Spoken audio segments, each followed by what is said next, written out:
I'm Dr. Asrar Rashid, consultant pediatric intensivist, clinical researcher, scientist and educator. This is an update from the 2020 guidelines. We're going to be discussing what's changed and the clinical implications of the new guidelines. In the guideline itself, 61 total statements were made, with 5 strong recommendations, 24 conditional recommendations, 10 good practice statements, and 22 PICO questions with no recommendations. 68 experts were used from 13 organizations, covering infants to adolescents, and also implications for hospital, emergency, and acute care settings. So this is a broad international and multidisciplinary panel. The guidelines apply across various aspects of the healthcare system. The intention was not for the guideline to be one rigid single algorithm. And clinical judgment in the local context is something that's emphasized.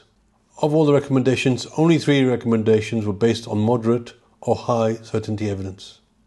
The biggest visible changes from the 2020 guidelines: there is no recommendation for routine systematic sepsis screening beyond established protocols. Lactate is now recommended as part of the initial evaluation in probable sepsis or suspected septic shock. Performance improvement and standard operating procedures are more explicit and encouraged. The issue of routine molecular pathogen testing remains unresolved. The timing for antibiotics is more clear, with within 1 hour for suspected shock, and by 3 hours for probable sepsis without shock. So this slide basically shows a very practical representation of the current scenario. So this slide shows the demarcation of patients with suspected septic shock on the right and probable sepsis on the left.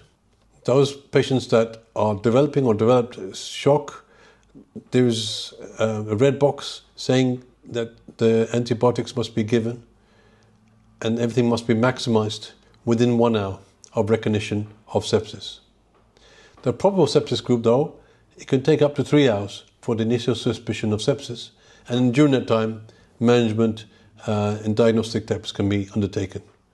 So those 2 pathways then converge to the idea of starting empiric broad-spectrum antibiotics and vasoactive medication and fluid boluses, either given on tandem or separately, and continuous assessment throughout. Assessment includes cardiac and lung function using POCUS, SCVO2, clinical markers of hemodynamics, and keeping an eye out for signs of fluid overload. There's a red box in the fluid bolus therapy group. It says not to use fluid if there is septic shock without hypotension in a healthcare system without an ICU, or if fluid overload is present, or if hypoperfusion is unresolved. So of course, we need to have good perfusion. That needs to be an important aspect. You can't just be given fluid and fluid and fluid. You need to have perfusion to ensure that the fluid actually has an impact. So 10 to 20 mils per kilo of fluid should be given, so in adequate boluses for those patients that need the fluid. It should be balanced, so given carefully. And it used to be that one used normal saline before, but here now they're specific in the use of buffered crystalloid solution. So then for the patients where their institution has an ICU, up to 40 to 60 mils per kilo of fluid volume can be given. For those without a ICU in the facility, up to 40 mils per kilo of fluid can be given, septic shock with low blood pressure. So I think this is a quite good diagram, helping to demarcate in a very, very simple way patients with suspected septic shock versus probable sepsis only. So what the guideline now emphasizes is performance improvement. Lactate has now moved to be a core in the internal initial assessment. The guideline now in the 2026 paper emphasizes performance improvement lactate as a core initial assessment. Microbiology is still important, cultures are important, but should not, as before, delay antibiotic treatment. The new technology is promising, but it's not routine. Routine molecular pathogen testing is an area of insufficient evidence, and we still need a lot of work to be done in this area. Now, what's interesting about the paper is not just about the first hour. Did you know that up to 1/3 of children who survive sepsis may have physical, cognitive, emotional, and social sequelae that can persist for months, if not years? So the paper encourages individualized early rehabilitation, targeted post-hospital follow-up, and post-sepsis morbidity assessment. There are knowledge gaps, and how does this compare with the 2020 guidelines? In 2020, there was discussion about the fact that there was limited pediatric-specific high-quality evidence, and I feel that still remains the case. There was uncertainty in screening tools and early recognition. It still remains the case. Heterogeneity in definitions and classification, I still think this is a problem. There was limited guidance on long-term outcomes and follow-up. And there were few biologically stratified treatment approaches. I feel all that remains still relevant today.